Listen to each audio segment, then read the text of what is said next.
Assalamualaikum warahmatullahi wabarakatuh. Innal hamdalillah nahmaduhu wa nasta'inuhu wa nastaghfiruh wa na'udzu billahi min shururi anfusina wa min sayyiati a'malina. Man yahdihillahu fala mudilla lah wa man yudlil fala hadiyalah. Asyhadu an la ilaha illallah wahdahu la syarika lah wa asyhadu anna Muhammadan 'abduhu wa rasuluh, amma ba'd. Muslimin dan muslimat yang dirahmati Allah Subhanahu wa taala sekalian, alhamdulillah, bersyukur kita kepada Allah Subhanahu wa taala kerana pada pagi ini Allah Subhanahu wa taala menganugerahkan kepada kita dua nikmat, yang mana dengan dua nikmat inilah dapat sama-sama kita mendengar sedikit perkongsian ilmu. Jadi dalam hadis Nabi sallallahu alaihi wasallam ada menyebutkan ni'matani maghbunun fihima kathirun minan nas, as-sihhatu wal faragh. Dua nikmat yang sering dirugikan oleh umat ini, iaitu nikmat sihat dan juga nikmat masa lapang. Yang mana dengan dua nikmat inilah kita dapat mendengar, kita dapat melakukan aktiviti yang mana dengan aktiviti yang kita adakan ini moga-moga dapat dimanfaatkan untuk diri kita, insya-Allah. Jadi insya-Allah pada pagi ini, pada pagi yang mulia ini, saya akan berkongsi dengan tuan-tuan dan puan-puan berkenaan dengan satu hadis yang diambil daripada kitab Bulughul Maram. Yang mana kitab Bulughul Maram ini adalah himpunan hadis-hadis fiqh yang dikumpulkan oleh Al-Imam Ibnu Hajar Al-Asqalani rahimahullah, yang wafat pada tahun 852 Hijrah. Jadi Al-Imam Ibnu Hajar Al-Asqalani, beliau menghimpunkan hadis-hadis Nabi sallallahu alaihi wasallam dalam bab-bab fiqh kebanyakannya, dalam bab salat, dalam bab taharah, dalam bab zakat dan sebagainya. Cuma di akhir bab, Al-Imam Ibnu Hajar Al-Asqalani meletakkan satu bab, iaitu bab yang menceritakan tentang adab, akhlak dan sebagainya. Jadi insya-Allah pada pagi ini saya akan berkongsi tentang satu hadis yang cukup menarik berkenaan dengan tanggungjawab dan hak kita sebagai seorang Muslim. Jadi dalam hadis yang pertama sekali di dalam Kitabul Jami' Babul Adab, Al-Imam Ibnu Hajar Al-Asqalani memasukkan hadis berkaitan dengan hak seorang Muslim ke atas Muslim yang lain. An Abi Hurairah radhiyallahu anhu qala Rasulullah sallallahu alaihi wasallam, haqqul muslim 'alal muslim sittun, idza laqitahu fasallim alaihi wa idza da'aka fa'ajibhu wa idza istansahaka fansah lahu wa idza 'atasa fahamidallah fashammithu wa idza marida fa'udhu wa idza mata fattabi'hu. Jadi tuan-tuan dan puan-puan, maksudnya daripada Abu Hurairah radhiyallahu anhu, ia berkata Rasulullah sallallahu alaihi wasallam bersabda, haqqul muslim 'alal muslim sittun. Hak seorang Muslim ke atas Muslim yang lain ada 6. Yang pertama sekali adalah idza laqitahu fasallim alaih. Yang pertama sekali adalah apabila seseorang bertemu dengan saudaranya, fasallim alaih, maka ucapkanlah ucapan salam. Yang keduanya, wa idza da'aka faajibhu. Dan apabila dia diminta untuk memenuhi undangan, maka penuhilah. Wa idza stansahaka fansah lahu. Yang ketiganya adalah apabila dia diminta untuk memberikan nasihat, maka nasihatilah. Yang keempatnya adalah wa idza atasa fahamidallah fashammithu. Dalam sebahagian riwayat menyebutkan fasammithu, iaitu apabila seseorang bersin lalu dia mengucapkan alhamdulillah, maka ucapkanlah ucapan tashmid. Yang kelima adalah wa idza marida fa'udhu, iaitu apabila seseorang itu sakit, maka hendaklah dia menziarahi. Dan yang keenam sekali adalah wa idza mata fattabi'hu, apabila seseorang meninggal dunia, maka kunjungilah. Jadi tuan-tuan dan puan-puan yang dirahmati Allah Subhanahu wa taala, Nabi sallallahu alaihi wasallam memulai hadis ini dengan menggunakan perkataan haqqul muslim, hak seorang muslim 'alal muslim, ke atas muslim yang lain. Dan baginda Nabi sallallahu alaihi wasallam meletakkan 6 perkara di dalam hadis ini. Tuan-tuan dan puan-puan, penggunaan nombor sama ada 1, 2, 3, 4, 5, 6 ini bukanlah satu penetapan. Maksud kata hanya 6 hak ini yang perlu ditunaikan oleh seorang muslim. Ada sebahagian riwayat lain yang menyebutkan bahawasanya amarana Nabi sallallahu alaihi wasallam bisab'in wa nahana an sab'. Nabi sallallahu alaihi wasallam menyuruh kami untuk buat 7 perkara dan meninggalkan 7 perkara dan melarang kami daripada 7 perkara. Jadi dalam bab itu, dalam hadis itu ada menyentuh berkaitan dengan 6 perkara ini, dan ada juga yang tidak disentuh di dalam hadis ini, iaitu wa nasrul mazlum. Wa nasrul mazlum, menolong orang-orang yang dizalimi. Jadi tuan-tuan dan puan-puan, penetapan ini bukanlah menunjukkan bahawasanya ini sahaja hak yang perlu ditunaikan. Sebahagian ulama membicarakan penetapan 6 perkara ini adalah sebagai satu perkara yang nak memudahkan umatnya untuk menghafal. Ada juga sebahagian yang menyatakan bahawasanya tujuan penyebutan 6 ini adalah perkara-perkara yang sangat dititik beratkan oleh baginda Nabi sallallahu alaihi wasallam. Dan apabila Nabi sallallahu alaihi wasallam memulai hadis ini dengan perkataan hak, Al-Imam As-San'ani menyatakan bahawasanya hak ini adalah ma la yanbaghi tarkuhu, apa yang harus dilakukan, apa yang tak patut ditinggalkan. Maksud kata hak yang kita akan bincangkan pada pagi ini tuan-tuan dan puan-puan, sama ada ianya bersifat wajib ataupun ianya bersifat sunat yang muakkad, maksudnya sunat yang sangat dituntut dan nak dekat-dekat dengan wajib, dan boleh jadi amalan itu fardu kifayah. Jadi tuan-tuan dan puan-puan dirahmati Allah Subhanahu wa taala, inilah betapa jelasnya keindahan agama Allah Subhanahu wa taala. Betapa jelasnya keindahan agama Islam. Di samping manusia menjaga hubungan antara manusia dengan Allah Subhanahu wa taala, Allah Ta'ala juga memerintahkan kepada kita untuk menjaga hubungan sesama makhluknya yang lain. Allah Ta'ala suruh kita beribadat kepadanya. Dalam ayat Al-Quran, Allah Ta'ala menyebutkan وَمَا خَلَقْتُ الْجِنَّ وَالْإِنسِ إِلَّا لِيَعْبُدُونَ. Aku tidak ciptakan dan tidaklah aku ciptakan jin dan manusia melainkan untuk beribadat kepada aku, mengabdikan diri kepada aku. Dalam masa yang sama, Allah Ta'ala juga menyuruh kepada kita untuk menjaga hubungan sesama Muslim, menjaga hubungan sesama binatang, menjaga hubungan antara kita dengan binatang, dengan tumbuhan dan sebagainya. Sebab itu tuan-tuan dan puan-puan dirahmati Allah Subhanahu wa taala, ada satu kisah di mana satu hari Salman Al-Farisi pernah menziarahi Abu Darda. Apabila dia sampai di rumah Abu Darda, beliau melihat Ummu Darda, isteri kepada Abu Darda ini dalam keadaan kusut masai. Maka baginda Nabi SAW, maka Salman Al-Farisi menyatakan kepada Ummu Darda, kenapa dengan engkau ni?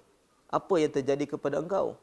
Kemudian kata Ummu Darda, saudara engkau, iaitu Abu Darda, dia tidak mahu kepada dunia. Dia dah tak berhajat lagi kepada dunia.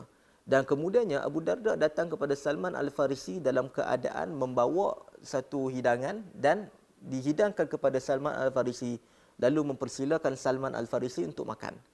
Kemudian beliau menyatakan bahawasanya beliau berpuasa. Maka Salman Al-Farisi pun menyatakan, aku tak akan makan sehinggalah engkau makan. Bila mana jadi macam tu tuan-tuan dan puan-puan, Salman Al-Farisi jadi macam tu, Abu Darda pun makan bersama dengan Salman. Kemudian bila tibanya waktu malam, Abu Darda mempersiapkan dirinya untuk menunaikan solat malam. Kemudian Salman Al-Farisi yang melihat keadaan itu, beliau meminta kepada Abu Darda untuk tidur. Kemudian Abu Darda bangun lagi untuk bangun malam. Kemudian disuruh lagi oleh Salman Al-Farisi untuk tidur. Sehinggalah kita katakan bila mai malam 1/3 akhir malam, maka Salman Al-Farisi mengajak saudaranya untuk menunaikan solat malam. Dan kata Salman Al-Farisi, inna li rabbika 'alaika haqqan.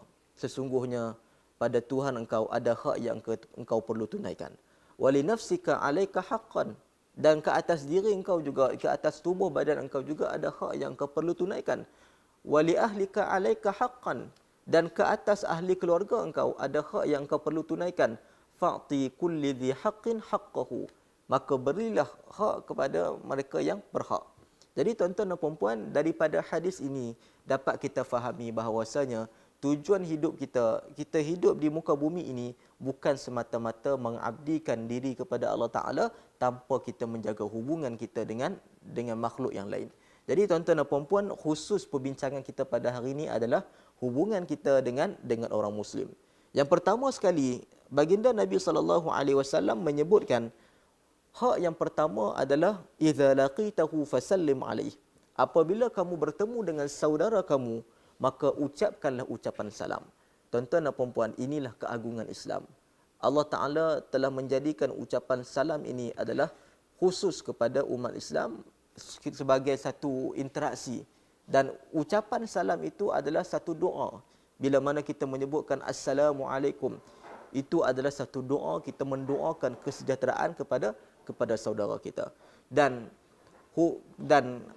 ianya bersifat khusus hanya kepada orang Islam. Sebab itu tuan-tuan dan puan-puan, ada hadis Nabi SAW melarang untuk memberikan ucapan salam kepada selain daripada orang Islam. Dalam sebuah hadis Nabi SAW menyatakan, la tabda'ul yahuda walan nasara bisalam. Janganlah kamu memulakan pemberian salam kepada orang Yahudi dan juga Nasrani. Janganlah kamu memulakan salam kepada orang Yahudi dan juga orang Nasrani. Dan begitu juga tuan-tuan dan puan-puan, bila mana disebutkan Yahudi dan Nasrani, ulama menyatakan bahawasanya termasuk dalam lingkungan ini adalah orang-orang yang selain daripada mereka yang tidak beragama Islam. Akan tetapi sekiranya ucapan salam itu diberikan kepada kita, maksudnya mereka yang memulakan memberi salam, maka ini dilihat daripada dua keadaan. Sekiranya mereka memberi salam dalam rangka untuk menyindir ataupun memerli, maka cukup sekadar kita menyebutkan alaikum wa alaikum. Tetapi kalau sekiranya mereka menyebutkan dengan tujuan yang sebenar-benar, maksud kata mereka ingin meniru sebagaimana yang dilakukan oleh umat Islam tanpa ada apa-apa niat yang buruk, maka boleh untuk kita mengucapkan wa'alaikumussalam. Itu berkaitan dengan bagaimana Allah Ta'ala mengkhususkan ucapan salam ini. Kita hanya dikhususkan untuk memberikan ucapan salam itu hanya kepada orang Islam. Dan begitu juga tuan-tuan dan puan-puan, pemberian salam ini adalah memiliki banyak keutamaan. Antaranya di dalam hadis Nabi SAW ada menyebutkan, la tadkhulunal jannata hatta tu'minu. Tidak akan masuk ke dalam syurga. Kalian tidak akan masuk ke dalam syurga sehinggalah kalian beriman. Wala tu'minu la tadkhulul jannah hatta tu'minu. Kalian tak akan masuk syurga sehinggalah kalian beriman. Wala tu'minu hatta tahabbu. Dan kalian tidak akan dianggap sebagai beriman sehinggalah kalian saling mencintai.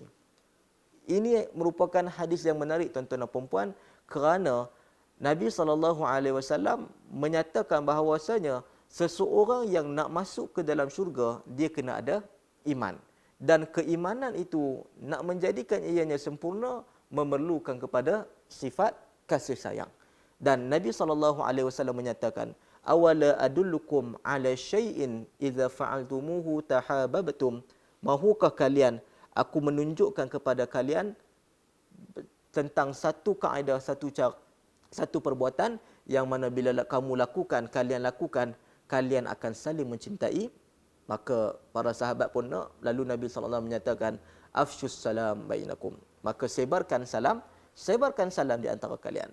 Itu hadis tentang keutamaan memberi salam. Orang yang memberi salam ini, dia akan melahirkan perasaan cinta dan kasih sayang dalam kalangan saudara Islam. Dan begitu juga tuan-tuan dan puan-puan dirahmati Allah Subhanahu wa taala, dalam sebuah hadis yang dibawakan daripada seorang sahabat Nabi, iaitu Abdullah bin Amr. Beliau menyatakan bahawasanya ada seorang lelaki pernah bertanya kepada Nabi SAW, ayyul Islam khair? Islam apakah yang bagus? Islam apakah yang bagus? Maka baginda Nabi SAW menyatakan, tut'imut ta'am wa taqra'us salam ala man arafta wa man lam ta'rif.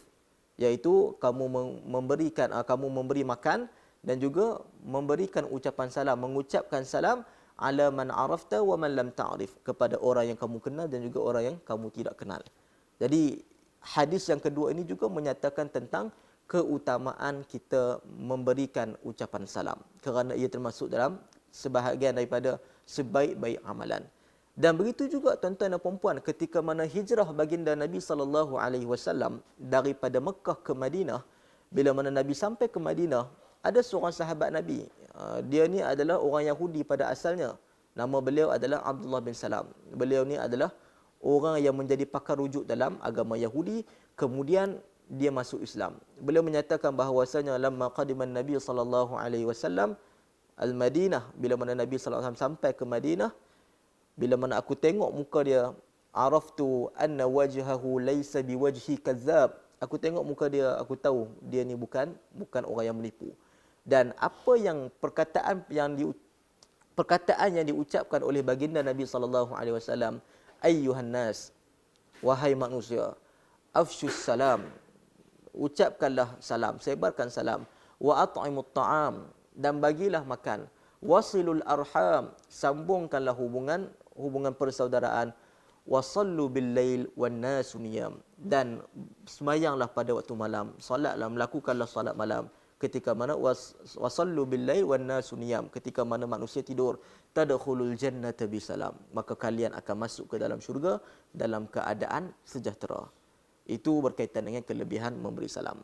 Oleh sebab itu tuan-tuan dan puan-puan, kita kena amalkan ucapan salam ini dalam kehidupan kita. Bila mana bertemu dengan saudara kita, maka tidak ada pemisah antara kita dengan saudara kita, melainkan kita mengucapkan ucapan salam.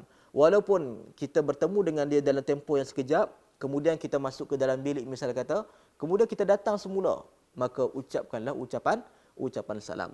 Kerana dalam hadis ini menyatakan idza laqitahu, apabila kamu bertemu. Dan bila mana Nabi sebut apabila kamu bertemu, ianya tidaklah menghadkan ketika bertemu sahaja. Ketika mana berpisah pun ada hadis yang menyatakan bahawasanya kita dianjurkan untuk memberikan ucapan salam. Sahabat Nabi sallallahu alaihi wasallam yang bernama Abdullah bin Umar. Abdullah bin Umar dalam sebuah hadis dalam sebuah hadis yang diriwayatkan oleh Imam Malik, dinyatakan bahawasanya Abdullah bin Umar satu hari telah mengajak Tufai bin Ubay bin Ka'ab untuk pergi ke pasar. Mereka pun pergi ke pasar, dan tidaklah Abdullah bin Umar ini pergi ke pasar melainkan untuk memberi salam. Jumpa penjual memberi salam, jumpa dengan pembeli bagi salam, jumpa dengan siapa-siapa sahaja yang berada di pasar, beliau akan memberi salam. Sehingga melihat keadaan itu, Tufai bin Ubay ini rasa pelik. Kemudian pada hari berikutnya, Tufai bin Ubay bin Ka'ab diajak sekali lagi untuk ke pasar. Maka kata Tufai bin Ubay kepada Abdullah bin Umar, engkau pergi ke pasar bukan beli barang, engkau pergi ke pasar bukan nak tawar-menawar. Lebih baik kita duduk di sini dan kita bersembang di sini. Kata Abdullah bin Umar, tidak, kita pergi ke pasar min ajlis salam, untuk menyebarkan salam.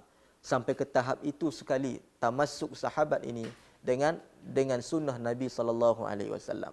Oleh sebab itu tuan-tuan dan puan-puan, sama-samalah kita mengamalkan sunnah memberi salam dalam kehidupan kita. Kerana pemberian salam ini tuan-tuan dan puan-puan adalah satu rahmat yang Allah Taala turunkan kepada umat Islam, kerana ianya berupa doa. Bila mana kita memberikan salam kepada kawan-kawan kita, maka itu adalah doa kita kepada kawan-kawan kita.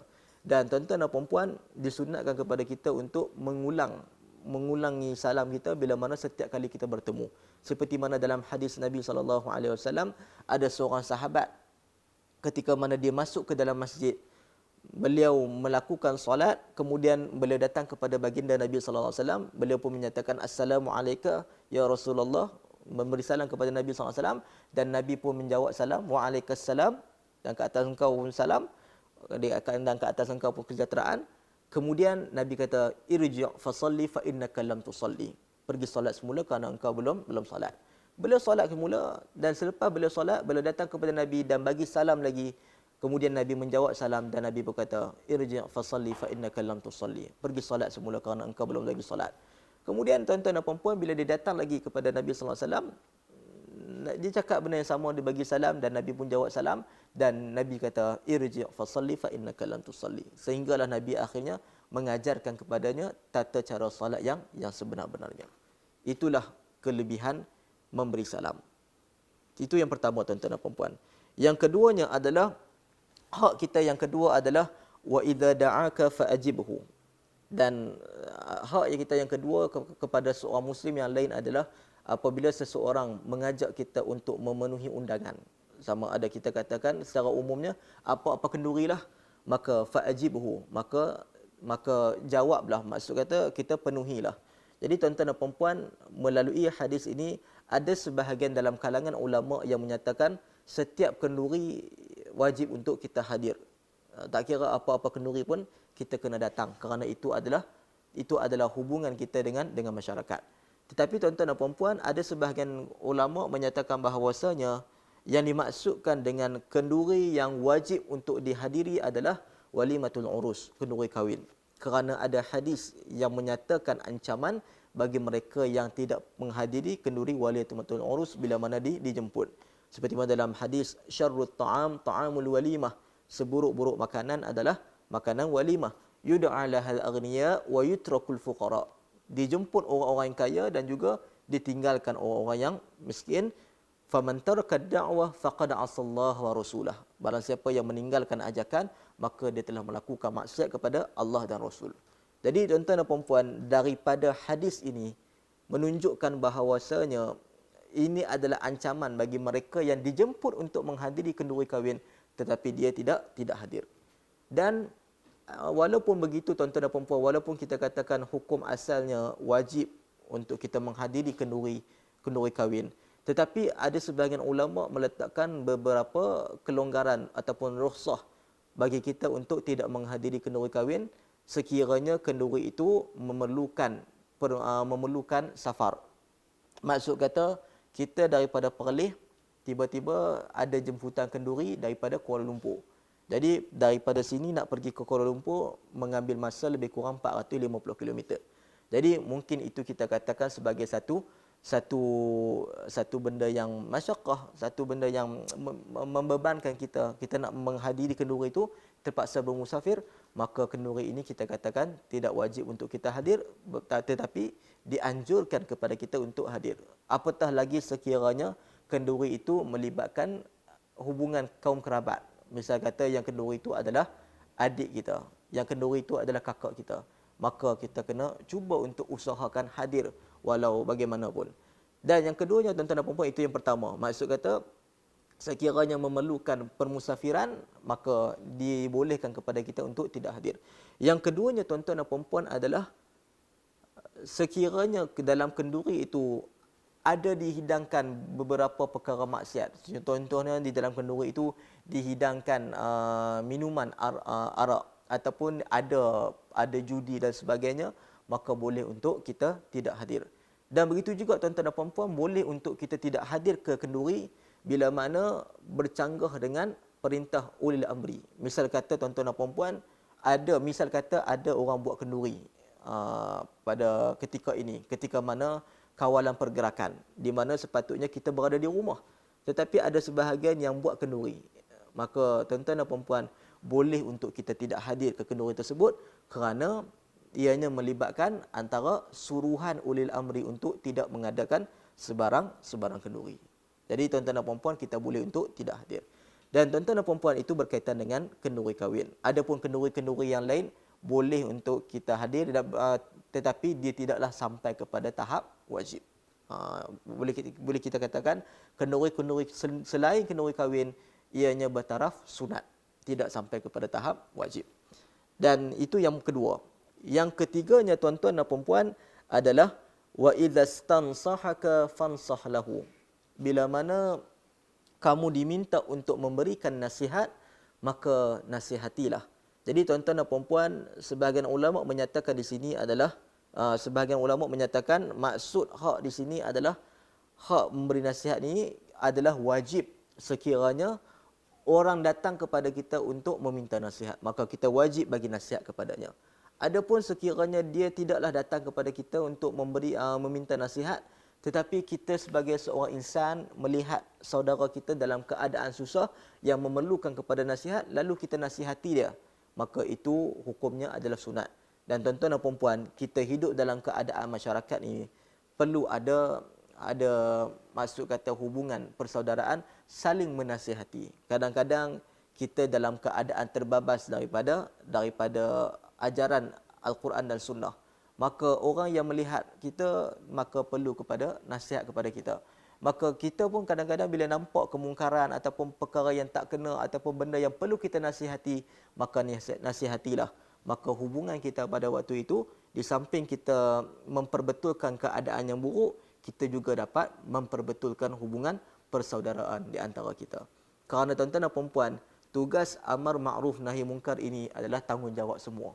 Bukan tugas ustaz-ustaz sahaja, bukan tugas ulil amri sahaja, bukan tugas Perdana Menteri saja, bukan tugas menteri saja, bahkan ini tugas semua. Mengajak kepada ma'ruf, perkara yang ma'ruf, dan mencegah kepada kemungkaran ini tugas semua.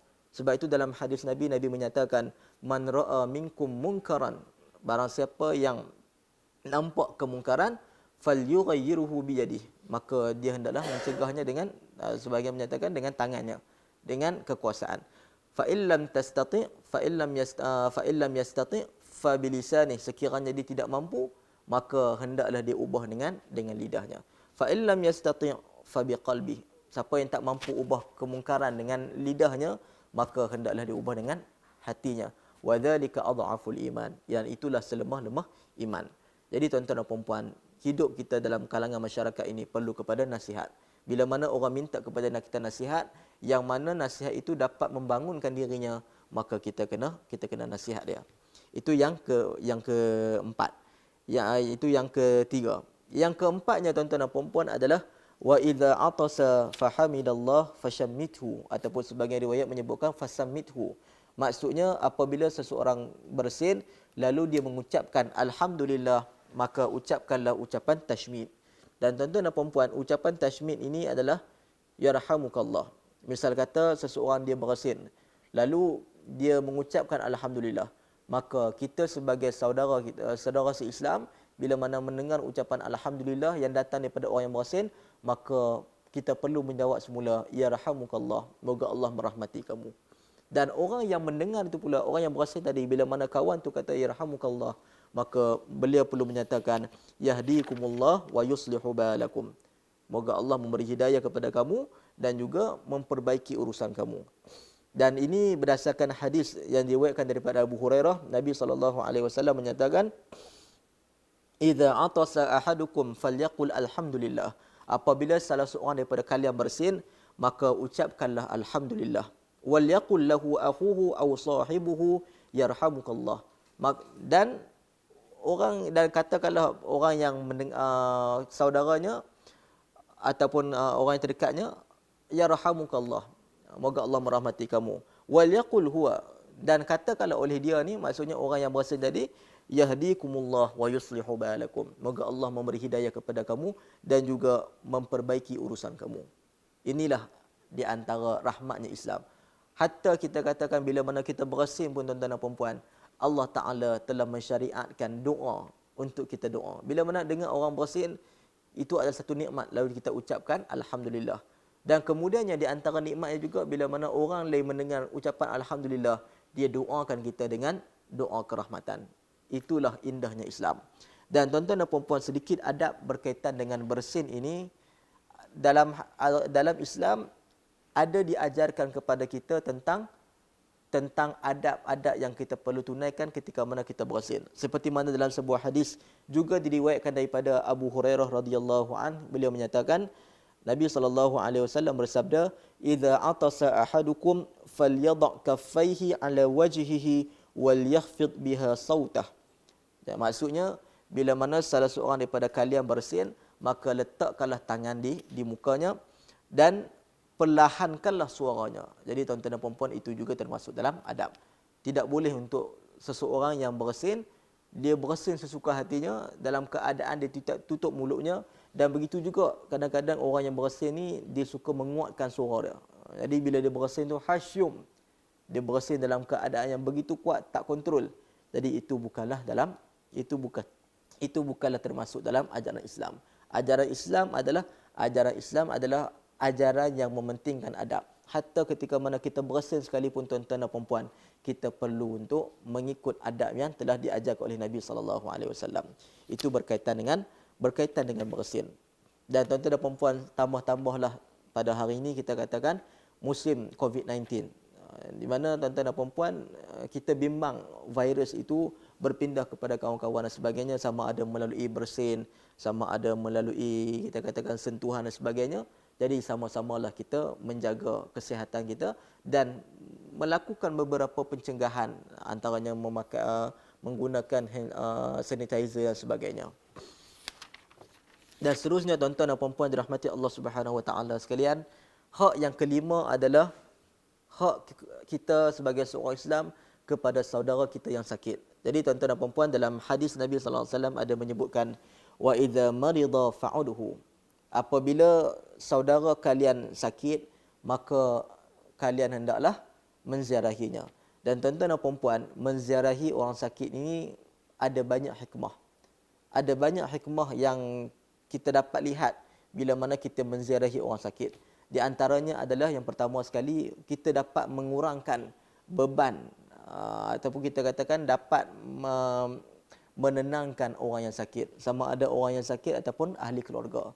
Misal kata seseorang yang sakit, lalu orang lain menziarahinya, dia akan lihat bahawasanya masih ada orang yang sayang kepada dia, orang yang ambil berat kepada dia, maka benda itu akan meringankan bebannya. Begitu juga dengan ahli keluarga. Kadang-kadang mereka tidak mampu untuk memikul sendirian.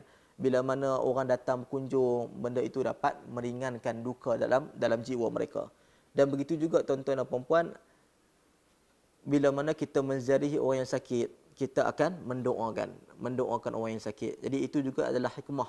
Jadi tuan-tuan dan puan-puan, orang yang sakit ni akan mendapat doa daripada kita. Jadi tuan-tuan dan puan-puan, sebab itulah baginda Nabi sallallahu alaihi wasallam menganjurkan kita menziarahi orang sakit. Bahkan dalam kalangan ulama ada sebahagiannya menyatakan hukum menziarahi orang sakit ini adalah fardu kifayah. Bila kata fardu kifayah ni tuan-tuan dan puan-puan, maksud kata kena ada orang yang pergi menziarahi orang sakit. Dan tuan-tuan dan puan-puan, disunatkan kepada kita bila mana dah ada orang yang menziarahi orang sakit, kita pun dianjurkan untuk menziarahi orang sakit sebagai tanda kasih kita kepada saudara kita. Itulah peranan kita sebagai saudara se-Islam. Dan tuan-tuan dan puan-puan sekalian, Nabi SAW juga telah menjadikan perkara ini sebagai satu jalan dakwah. Jalan dakwah kepada mengajak orang masuk Islam. Misal kata baginda Nabi SAW ketika mana Abu Talib dalam keadaan sakit, dalam keadaan nazak. Lalu baginda Nabi SAW datang kepada Abu Talib, beliau menyatakan, "Qul la ilaha illallah." Katakanlah tidak ada Tuhan melainkan Allah. Jadi tuan-tuan dan puan-puan, sebagian ulama menyatakan bahawasanya dianjurkan kepada kita untuk menziarahi orang yang kafir sekalipun ketika mana dia sakit atas sebab dakwah, membabid dakwah, dengan tujuan dakwah. Jadi tuan-tuan dan puan-puan, kadang-kadang orang kafir ini bila mana kita datang kepadanya, kita bawa buah tangan, kita ambil berat pasal dia, dia akan nampak bahawasanya Islam ini begitu indah, mengambil berat tentang hubungan masyarakat dan sebagainya. Jadi mungkin benda itu akan menyebabkan dia masuk Islam.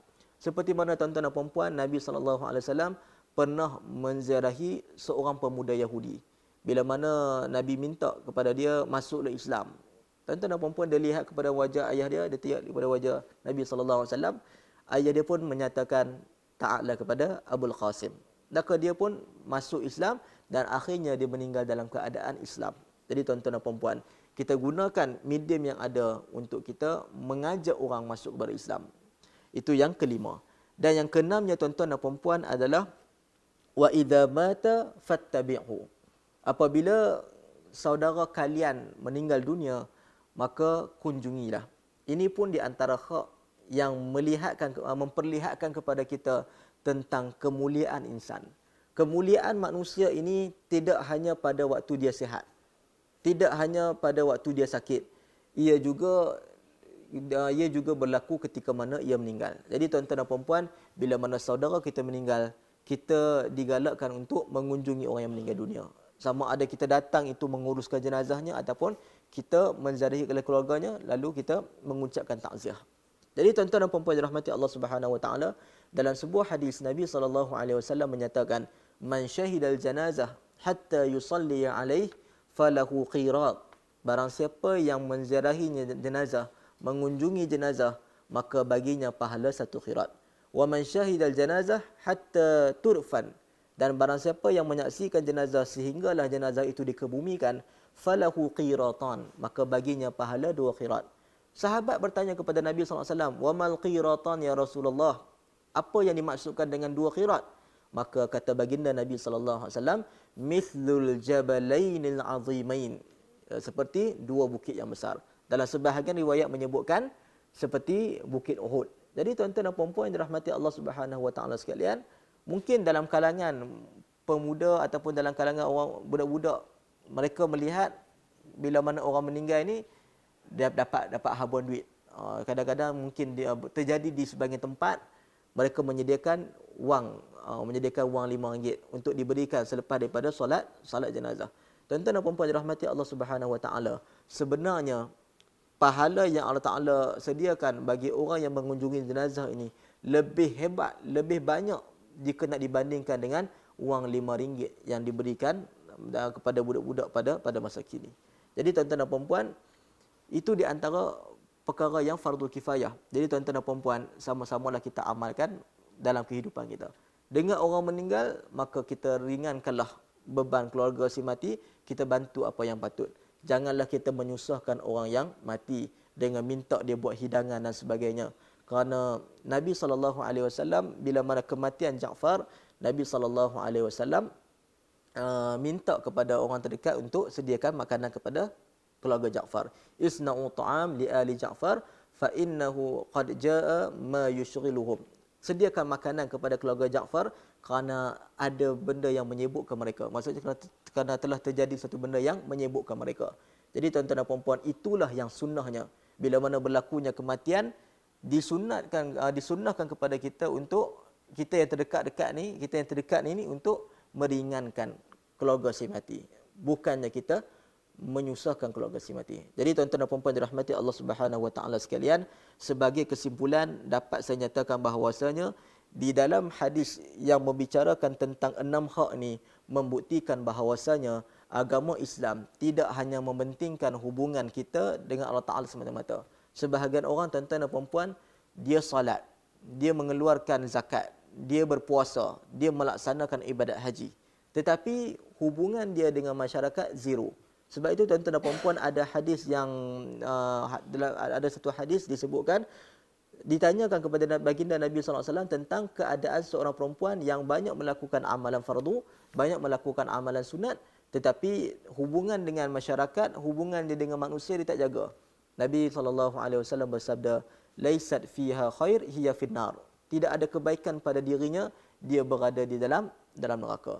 Dan ditanyakan kepada baginda Nabi SAW tentang seorang yang dia melakukan amalan fardu, mungkin dari sudut amalan sunat dia kurang sikit, tetapi dia menjaga hubungan dengan masyarakat, maka kata Nabi SAW, hiya fil jannah, dia berada di dalam syurga.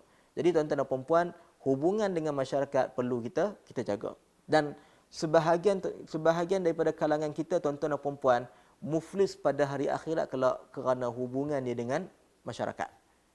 Dalam satu hadis Nabi SAW ada menyatakan kepada para sahabat, atadruna mal muflis, tahukah kalian siapa itu orang yang muflis? Sahabat menyatakan, al muflisu fina man la dirham lahu wala mata'. Muflis dalam kalangan kami, di sisi kami adalah orang yang tidak ada dirham dan tidak ada harta. Nabi SAW kata, innal muflisa min ummati, sesungguhnya orang muflis dalam kalangan umat aku, mereka datang, ya'ti yaumal qiyamah, mereka datang pada hari kiamat nanti, bi salatin wa zakatin wa siyamin, datang dengan solat, datang dengan puasa, datang dengan zakat, wa ya'ti qad syatama hadha, dan dia datang dengan mengumpat orang, memaki orang, wa qadhafa hadha, dan dia fitnah orang, dia makan harta orang, dia menumpahkan darah orang. Jadi tuan-tuan dan puan-puan, di sebalik hubungan kita dengan Allah Ta'ala, sebenarnya ada hubungan lain juga yang kita patut jaga supaya kita selamat daripada azab api neraka Allah Subhanahu wa taala kelak, tuan-tuan dan puan-puan. Jadi tuan-tuan dan puan-puan, sebagai kesimpulan saya ingin sebutkan semula 6 hak ini. Yang pertama sekali, hak kita kepada seorang muslim adalah kita mengucapkan ucapan salam. Yang keduanya, memenuhi jemputan apabila kita dijemput. Yang ketiganya adalah apabila kita diminta untuk memberikan nasihat, maka berilah nasihat. Yang keempatnya, apabila kita bersin, apabila saudara kita bersin, dia mengucapkan alhamdulillah, maka doakanlah dia dengan doa kerahmatan, yarhamukallah. Itu yang keempat. Yang kelimanya adalah apabila saudara kita sakit, maka kunjungilah, ziarahilah. Dan yang keenam sekali, apabila saudara kita meninggal dunia, maka kunjungilah. Jadi tuan-tuan dan puan-puan, bila mana kita jaga 6 hak ini, maka insya-Allah hubungan kita dengan masyarakat akan terjaga. Jadi tuan-tuan dan puan-puan dirahmati Allah Subhanahu wa taala sekalian, saya rasa mungkin setakat itu saja untuk hari ini.